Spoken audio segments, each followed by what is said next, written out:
Hi hello నమస్తే నేను మీ comic Anand welcome to Jaitra entertainment. ఈ రోజు మనతో ఉన్నటువంటి స్పెషల్ గెస్ట్ ఎవరు అనుకుంటున్నారా? మన పరమహంస గారు. సో చావా మూవీ బాలీవుడ్లో అయితే 100% అయితే బ్లాక్ బస్టర్ అయితే కొట్టింది, ఎంతో మంది ప్రేమ అభిమానాలను పొందింది. మరి అదే మూవీ ఇప్పుడు చావా తెలుగులో కూడా రిలీజ్ అవుతుంది. మరి మన ఎనాలిసిస్ట్ అదేవిధంగా రచయిత మనతో ఉన్నారు, మన పరమహంస గారు. నమస్తే సార్. నమస్తే అండి. సో చావా మూవీ చాలా అద్భుతంగా అయితే ప్రేక్షకుల మన్నలను అన్ని విధాలుగా పొంది ఏ సోషల్ మీడియాలో చూసినా సరే ఒక అందరూ కూడా ఛత్రపతి శివాజీ గారి గొప్పతనాన్ని బాగా చూపించారు, చిత్రీకరించారు. ఇప్పటి వరకు మేము ఎప్పుడు చూడలేదు అనే విధంగా మూవీని చూపించడం అయితే జరిగింది. మరి ఇది తెలుగులో కూడా అంతలా ఆకట్టుకునే విధంగా ఆ స్థాయికి వెళ్తుందంటారా? ఇది మన ఛత్రపతి శివాజీ కుమారుడు సంభాజీ జీవితంలో కొన్ని ఘట్టాలు, ఒక జీవితాన్ని మొత్తాన్ని ఒక స్క్రీన్ మీద 2.5 hours చూపించడం కష్టం. ఇది 161 minutes ఉంది. అయితే దీన్ని నార్త్ అంటే మరాఠా నుంచి అంటే మహారాష్ట్ర నుంచి ఆ పై వాళ్ళు బాగా చూస్తున్న ఉద్దేశంతో content pan India content. Shivaji national hero Sambhaji national hero వాళ్ళ అబ్బాయి అయినప్పటికీ ఇది వాళ్ళు ప్రొడ్యూస్ చేసే మొత్తం అన్ని భాషల్లో చేయకుండా సౌత్ ఆపేశారు వాళ్ళు. ఇది ఫిబ్రవరి 14 వాళ్ళు అంత ఊహించున్నారో లేదో తెలియదు కానీ అంతవరకు వెళుతుందని. బ్యూటిఫుల్ ఓపెనింగ్స్ అనమాట. అంటే హిస్టారికల్ మూవీలో ఇన్ని ఓపెనింగ్స్ రావడం చాలా కష్టం. అవును, ఇది రెగ్యులర్ కమర్షియల్ మూవీ కాదు. అవును. ఇందులో కూడా మనం ప్రేక్షకులతో పాటు క్రిటిక్స్ కూడా చాలా బాగుందని చెప్పి మంచి కామెంట్స్ వచ్చాయి. ఓవరాల్గా ఒక దేశ భక్తుడి చరిత్ర మనకు చూపించారు. అందులో కూడా కొంతమంది క్రిటిక్స్ మరి మంచి చెప్పుకోవాలి చెడు చెప్పుకోవాలి అన్నట్టుగా కలెక్షన్స్ పరంగా చూసుకుంటే 700 కోట్లు దాటి 1000 కోట్లు క్లబ్ ఇది అంటాం కదా, అందులోకి వెళ్ళిపోయే పరిస్థితికి వచ్చేసింది. అన్ని చోట్ల రిలీజ్ అయిన చోట్ల కూడా చాలా మంచి అప్లాజ్ వచ్చింది ప్రతి ఒక్కరు. ఆఖరికి మన ప్రైమ్ మినిస్టర్ గారు కూడా దీని నుంచి పాజిటివ్గా రెస్పాండ్ అయ్యారు. ఎందుకంటే ఒక మరాఠా సంస్థానాన్ని స్థాపించిన శివాజీ వారసుడు సంభాజీ. చావా అని ఎందుకు పెట్టారంటే శివాజీ పులి కాబట్టి పులిబిడ్డ అని చెప్పేసి దానికి చాలా జాగ్రత్తలు తీసుకున్నారు. ఎందుకంటే చరిత్ర కొంచెం వక్రీకరించిందంటే అది మొదటికి మోసం. ఎందుకంటే మనోభావాలు దెబ్బతినేస్తాయి. ఒకటి సంభాజీ గురించి తప్పుగా చెప్తే ఆ మరాఠీ ప్రజలు అలాగే ఆయన గురించి తెలిసిన ప్రతి ఒక్కడు ఎగ్నెస్ట్ అయిపోయేటట్టు.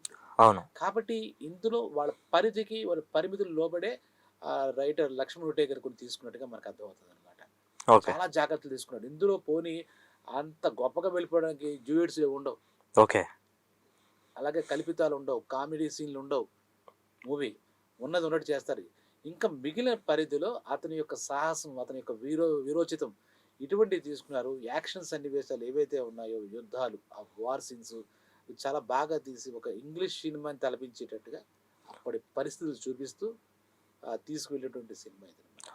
ఇక సరే 3 వారాలు అయిపోతుంది. మార్చి 7కి ప్రముఖ నిర్మాత మన అల్లు అరవింద్ గారు ఆయన ముందుకు వచ్చి ఇది అందరికీ ఇవ్వాలనుకున్నారో ఏంటో తెలియదు, ఈ సంభాజీ చరిత్ర మన అందరికీ తెలియాలి అనే ఉద్దేశంతో ఆయన కొంచెం నిర్లక్ష్యం చేయబడ్డాడని చెప్పాలి. చూస్తే శివాజీ ఆ యొక్క ఇమేజ్ ఈయన ఇమేజ్ ముందు చాలా ఎక్కువ అనమాట. తండ్రి ఇమేజ్ ఎక్కువ. దాంతో ఏమవుతుంది, ఇతని హీరో అయినా కూడా మన సంభాజీ హీరో అయినా కూడా అక్కడ దాన్ని అది కప్పేస్తుంది. శివాజీ అంటే నోట్లో ముందు వచ్చే శివాజీ. అవును. రాముల వారి గురించి మాట్లాడతాం, రాముల వారి కొడుకు ఎవరని మనకు తెలియదు. అలాగే కృష్ణుడి గురించి మాట్లాడతాం, కృష్ణుడు కొడుకులు ఎంతో మంది ఉన్నారు. 8 మంది భార్యలకి 16 మంది పుట్టి ఉండొచ్చు. వాళ్ళు ఎవరి గురించి మనకు పేర్లే తెలియదు. తండ్రి ఇమేజ్ తో మనకి పిల్లల ఇమేజ్ కంపేర్ చేస్తే ఆ రకంగా చరిత్ర కొంచెం మరుగున పడ్డాడు. వీరుడు ఎప్పటికైనా. అయితే ఇతను మరాఠీలో పుట్టినటువంటి డైరెక్టర్ ఎవరైతే ఉన్నాడో లక్ష్మణ్ ఉటేకర్ ఈ సబ్జెక్ట్ తీసుకొని రావడం గొప్ప విషయం. అది దానికి కూడా విక్కీ కౌశల్ అతను చాలా ఎక్స్పెరిమెంటల్ మూవీస్ చేస్తాడు. ఎక్స్పెరిమెంటల్ కమర్షియల్ హీరో అని చెప్పాలి. అతను స్లాట్లోకి ఎవరు రాలేదు. ఎందుకంటే సర్దార్ ఉద్దమ్ సింగ్ అని ఒకటి తీశాడు. మన తెలుగు వాళ్ళకు కూడా విక్కీ కౌశల్ తెలుసు, నాట్ న్యూ. ఉరి అనే ఒక సినిమా వచ్చింది, మేజర్ విహాన్ సింగ్ అని చెప్పి ఆయన బయోగ్రఫీ. ఈ సర్దార్ ఉద్దమ్ సింగ్ ఒకటిలా ఉద్దమ్ సింగ్ క్యారెక్టర్ చేశాడు, మేజర్ రోల్స్గా చేస్తూ ఉంటాడు అతను. ఆ రకంగా చూస్తే విక్కీ కౌశల్ మనందరికీ పరిచయమే.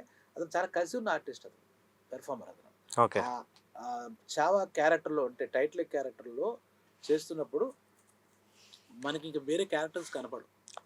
ఓన్లీ సంభాజీలో లీనమైపోయాడు అన్నమాట, జీవించాడు మొత్తం మీద. ఇక మిగిలిన క్యారెక్టర్లన్నీ కూడా ఆయన ముందు అలా తేలిపోయినట్టు అయిపోయింది అనమాట.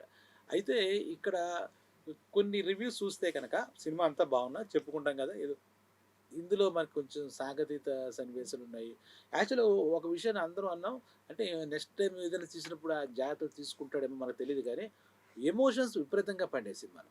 హ్మ్. క్లైమాక్స్, సెకండ్ హాఫ్ ఎమోషన్స్ అన్నీ అయితే అక్కడ ఈ సంభాజీ మనుషులే నమ్మక ద్రోహం చేసి అతన్ని ఔరంగజేబు పట్టుకునేలా చేసాడనమాట. ఓకే. మన మనవన్నీ గొడవల్లో ఆయన దగ్గర కూడా శివాజీకి దగ్గర దగ్గర ఒక నలుగురు పిల్లలైతే ఇతను పెద్ద కొడుకు సంభాజీ. ఇతనికి ఆ సామ్రాజ్యం ఆయన చనిపోయిన తర్వాత ఈయనకే వస్తుంది కదా వారసత్వంగా. అవును. అది మిగిలిన వాళ్ళకి ఇష్టం లేదు. వాళ్ళ తాలూకా వాళ్ళకి ఇష్టం లేదు. దాంతో ఈ సంభాజీ మహారాజుని ఎలాగ దెబ్బతీయాలని తనకు దగ్గరగా ఉండే వ్యక్తులే ఔరంగజేబుకి మాటలు చేర్చడం, స్పైలా వ్యవహరించడం. దాంతో ఈయన కూడా 126 యుద్ధాలు అతను విరగ్గొట్టాడండి చరిత్రలోకెళ్తే. ఓకే. 126 యుద్ధాల్లో 126 సార్లు గెలిచాడు. అబ్బా! అతని జీవితంలో ఓటమే లేదు. హ్మ్. వాస్తవంగా చెప్పాలంటే ఓటమే లేదు. అతను బతికిందెంత చరిత్ర చూస్తే 32 ఏళ్ళు. హ్మ్. ఆ సినిమాలో మనకు అది తెలియకపోవచ్చు గానీ, అన్యాయంగా అతన్ని అది కూడా కాకుండా ఔరంగజేబు కూడా దొంగ దెబ్బే తీసాడు. ఓకే. అదేమి ఇందులో మనకు కొన్ని కోణాల్లో చూస్తే దొంగ దెబ్బే. ఇతను పట్టుకోవడానికి అతనికి చాలా కష్టం. అతను ఎందుకొచ్చిందంటే ఈ ఢిల్లీ సుల్తాన్లు మన డబ్బు అది దోచి మరాఠా సామ్రాజ్యం యొక్క డబ్బు మొత్తం మీద అంతా చేస్తున్నప్పుడు వాళ్ళ మీదకి ఈ సంభాజీ వెళ్తాడు. ఓకే. అక్కడ వాళ్ళంతా ఒకటవుతారు. అది ఫస్ట్ అసలు వీరోచిత గాథ ఏంటంటే సంభాజీది. అక్కడి నుంచి వీడు దక్కన సామ్రాజ్యంలో దక్షిణాది రాష్ట్రాలు వీడు ఇంకా పాతుకుపోతున్నాడు. ఎలాగైనా దెబ్బతీసేయాలనుకుని ఔరంగజేబు అప్పటి నుంచి ఏదంటారే 3 చెరువుల నీళ్లు తాగించాడు సార్. సంభాజీ అని కూడా అంత ఈజీగా దొరికేసి ఏదో ఇలా చచ్చిపోయి ఉన్న క్యారెక్టర్ కాదు. అదే మరాఠీలో అయితే ఇది అంత సక్సెస్‌ఫుల్‌గా ఆడింది కదా సార్. మరి ఎందుకంటే సంభాజీ హ్మ్. ఛత్రపతి శివాజీ మన తాలూకు చూసుకున్నట్లయితే మన వైపు ఇటు సైడ్ అంతగా అంటే మనకు అంచనా వేయడం లేదు. మనలో కూడా దేశభక్తి ఉంది. శివాజీ గురించి తెలుసు.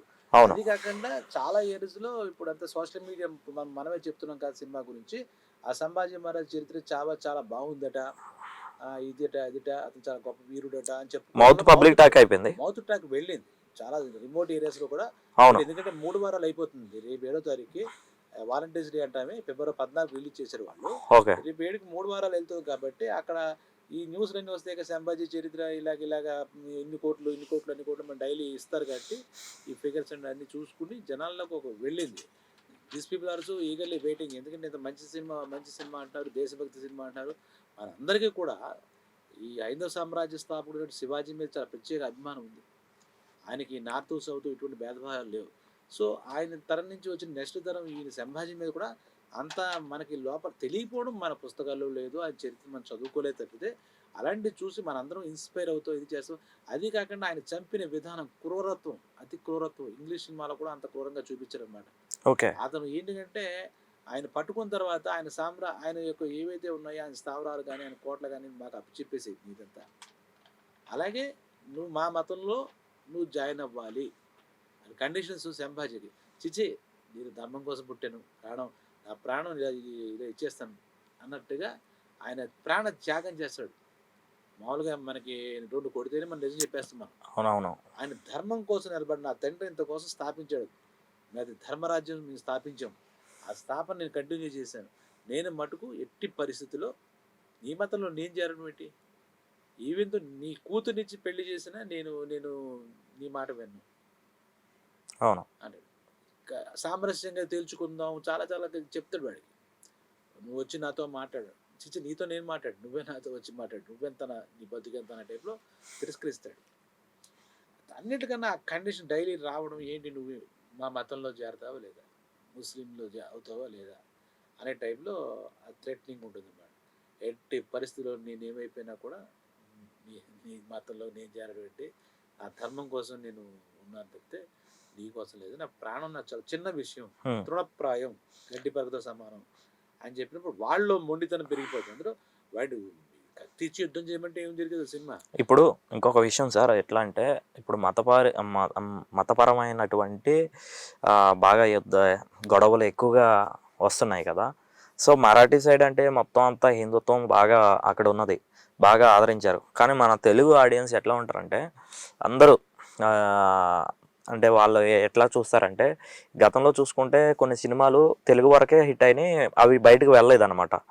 అలాంటి ఇప్పుడు వేరే దగ్గర నుంచి వస్తున్న సినిమాని అంత హైప్లో తీసుకువెళ్తారా తెలుగు వాళ్ళు? ఎందుకంటే నేను అనుకోవడం ఏంటంటే ఇది ప్రాంతీయ చిత్రం కాదు ఫస్ట్ ఆఫ్ ఆల్. హ్మ్. మన తెలుగు అన్ని ప్రాంతీయ భాషలు రీజనల్ లాంగ్వేజ్లో ఆడటం, మన సెంటిమెంట్ వేరుంటుంది, అలాగే మన ట్రెడిషన్ వేరుగా ఉంటాయి, మన సంస్కృతి అన్ని వేరుగా ఉంటాయి, మన సంగీతం వేరు అన్ని వేరుగా ఉంటుంది. అవును.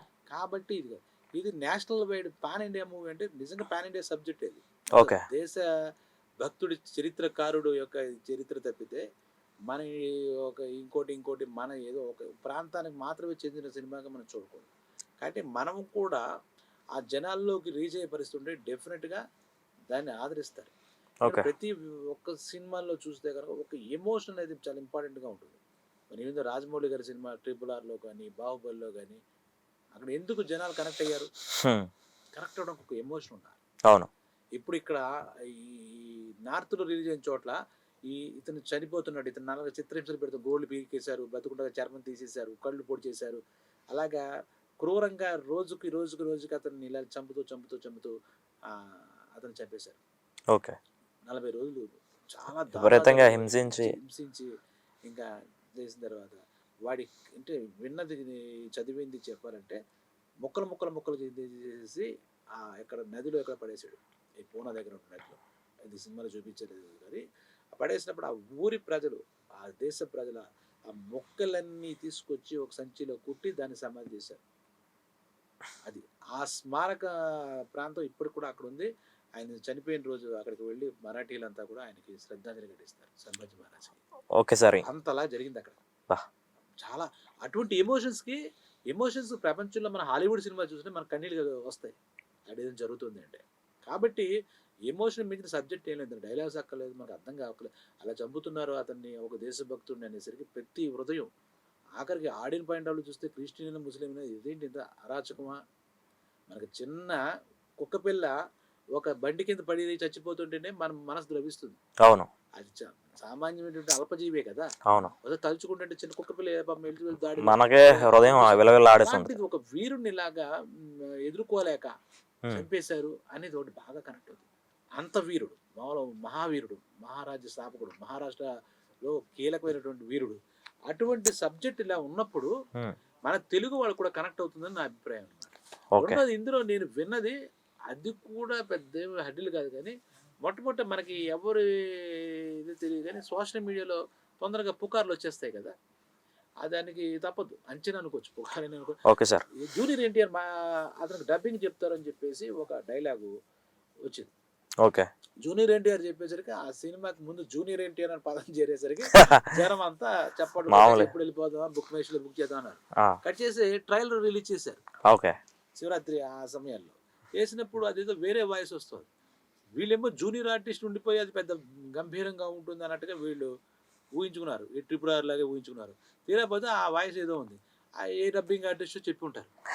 అది వీళ్ళు కంపేర్ చేసుకోలేకపోయారు.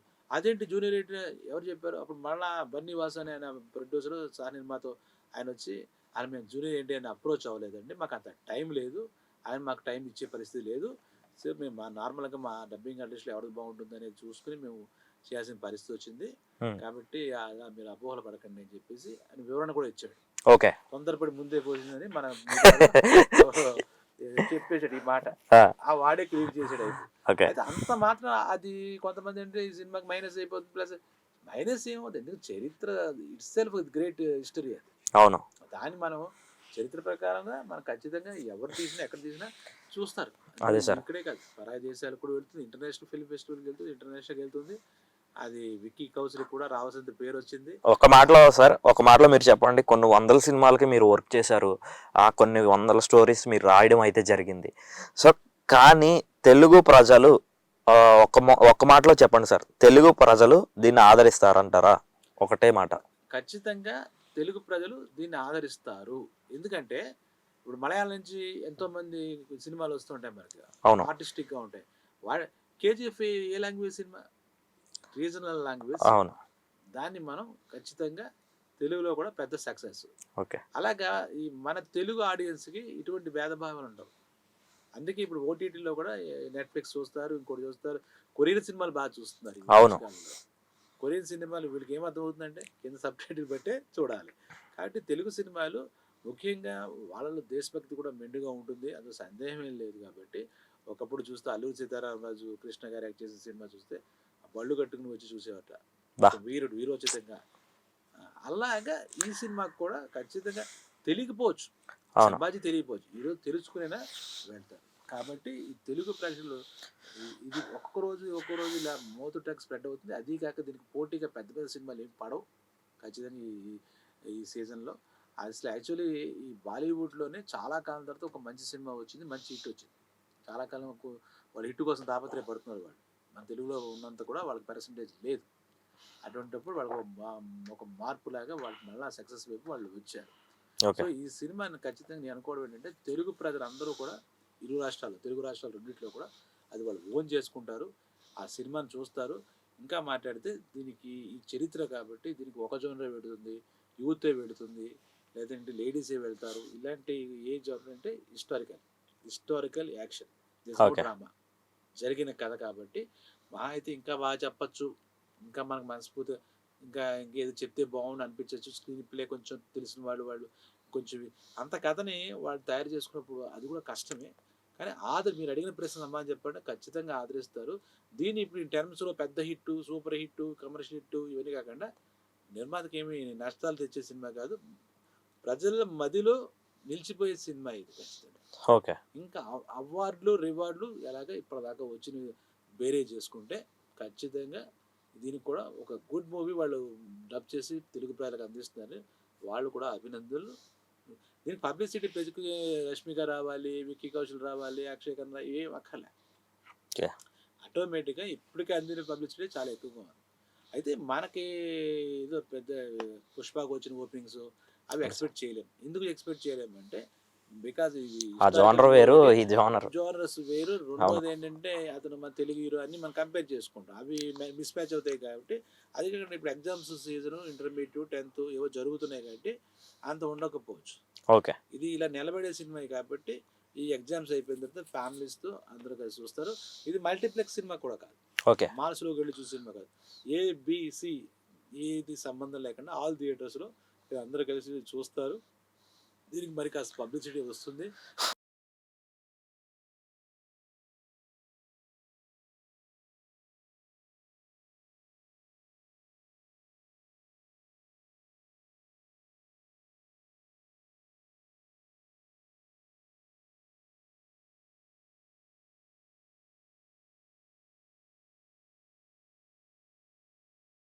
ఉంటుంది. Okay sir, thank you sir. So